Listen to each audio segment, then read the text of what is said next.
It's good practice. So you should be moving, thinking of ways you can move and kick people off, and trap them, pin them.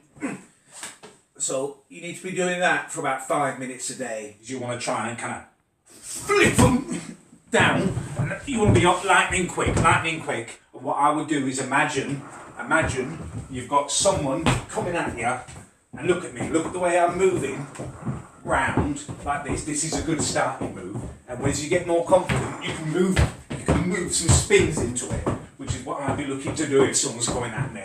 Maybe 2 tablespoonfuls of sugar on there, mixed in. Eat it. Absolutely gorgeous. Lovely. Now, I've gone quite classy here. I've used this muscovado, I can't pronounce it, muscovadido kind of sugar here.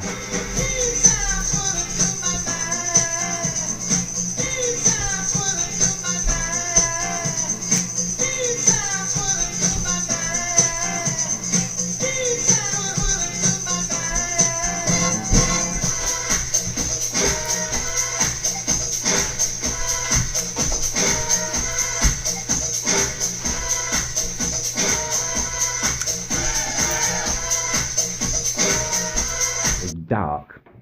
I snuck next to her chair. I said, oh, what's that down there?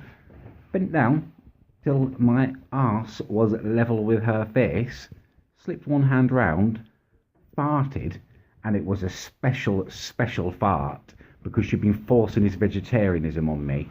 It was wet, chunky, kind of thick. It was really good noise, really good, magnificent. Anyway, cupped it in my hand, stuck it in her face. I was in hysterics.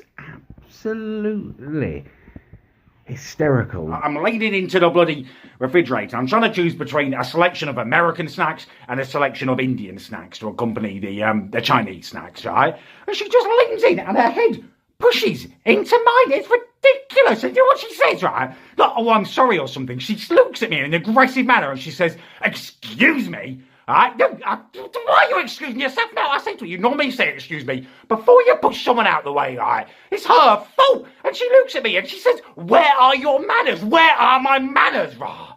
Christ almighty, I looked back at her and I said, up my arse, second shelf on the left. God, she can try and find him if she wants. It was just getting to the stage where I was worried that I was going to batter some annoying pensioner to death with a metre-long box of Jaffa cakes.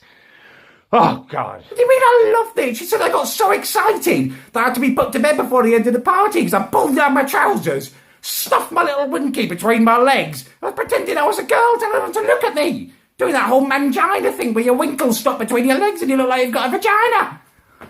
Everyone at a party's looking at me doing that. I used to have a bath, right?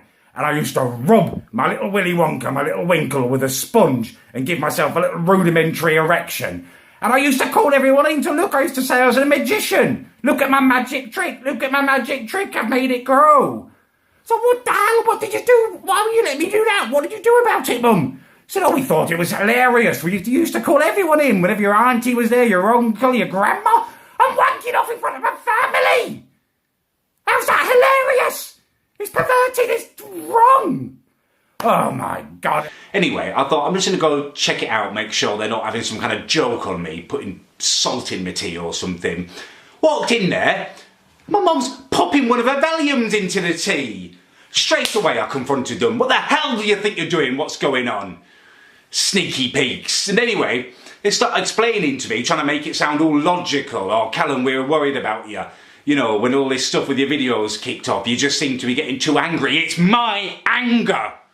Not yours. It's not your anger. Oh, that's it. Just turn the telly back up. Pretend it's not happening. It's pathetic. Before I knew what happened, he splashed a bloody drink on all over my shoes and my trousers. And he said, oh, it's piss. I pissed in it in the toilets first.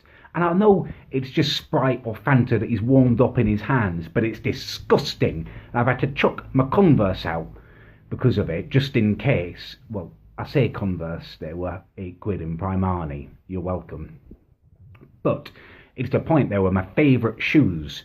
So I've got up and I've started grappling with him and I've got him in a headlock and the security guard has come in and he's chucked me out. I'd barely touched my chips, let alone my bloody Big Mac and my side double cheeseburger. And he's chucked me out. It's wasted. So I've wasted a pair of shoes, I've had to chuck my trousers out, and I've wasted my McDonald's. You, Gareth, have made a very, very big mistake here. I'm struggling to poo this morning. I'm still in the bathroom now. I've got a lovely routine normally. I come in, get my phone out, have a little look at the BBC gossip column. It relaxes me. Boom. Lovely. Today I even got the cricket on as well that I can listen to while I'm reading the gossip column. But I can't. I don't know how to turn off my notifications and it's just bop, bop, bop, bop, bop, bop, bop. People buzzing me and ringing me. I can't answer this. I'm trying to have a poo. Will you just leave me alone? It's like Callums a cake and everyone wants a bloody slice of me. And this little kid, couldn't be more than 4, keeps coming up to me. Hello, hello. And I'm like, yeah, hey up, how you doing? Next, he comes up and he starts flicking the water off his umbrella at me, getting my trousers wet. Looked over at his mum, Miss Bloody Mobile Phone 2016, not even clocking it, just lounging around looking at her Facebook.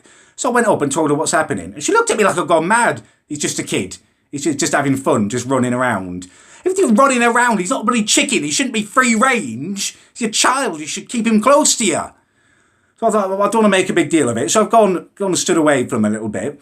And next thing I know, little kids come up to me and he's stamped on my foot. He's wearing bloody boots. They've walked, covered in mud, must have walked through the park, right? He's got my nearly new Converse covered in mud. So I pulled up to her and I said, look, this is unacceptable. He's your child. If you can't control him, you should get one of those little leads for him that people have to keep control of them. It's unbelievable. And she's trying to turn it round and make it like my fault, like I'm overreacting and stuff. And as I walk back, she starts booing, and the other mums start joining. They're booing me. Me? I'm the victim in this. How the hell am I getting booed? You have a child, right? You need to look after it. You've got to accept that you're not going to be lounging around on Facebook whenever you want.